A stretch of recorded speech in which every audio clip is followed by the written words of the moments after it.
বিকাল ৪টার দিকে সচিবালয়ের প্রধান ফটক ভেঙে শিক্ষা উপদেষ্টা ও স্বাস্থ্য উপদেষ্টার পদত্যাগের দাবিতে এভাবেই ভেতরে প্রবেশ করে বিক্ষুব্ধরা, ভাঙচুর করে বেশ কিছু গাড়ি। পুলিশ ও সেনাবাহিনী এ সময় হামলাকারীদের বাধা দেওয়ার চেষ্টা করে। এক পর্যায়ে লাঠিচার্জ ও সাউন্ড গ্রেনেড ছোড়ে আইনশৃঙ্খলা রক্ষাকারী বাহিনী। এ সময় আহত হন সচিবালয়ে ঢোকা অনেকেই। আবার আমরা এই জুলাই দিকে নামাই আনবো। উপদেষ্টা, শিক্ষা উপদেষ্টা, তাদেরকে গদি থেকে ছাড়তে হবে। ফেটে গেছে, পুলিশে হাসতেছে।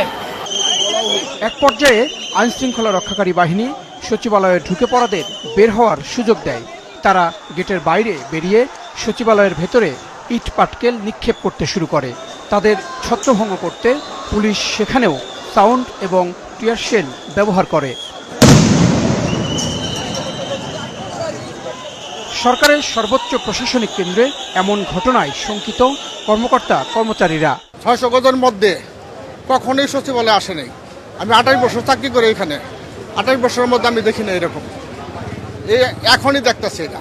সাধারণ সিভিল লোক যদি একটু তাদেরকে বাধা সৃষ্টি করতো তাকে তো মেরেই ফেলতো। এটা হতে পারে না, সম্পূর্ণ অন্যায়। এভাবে যদি চলতে থাকে এভাবে দেশ চলতে পারে না।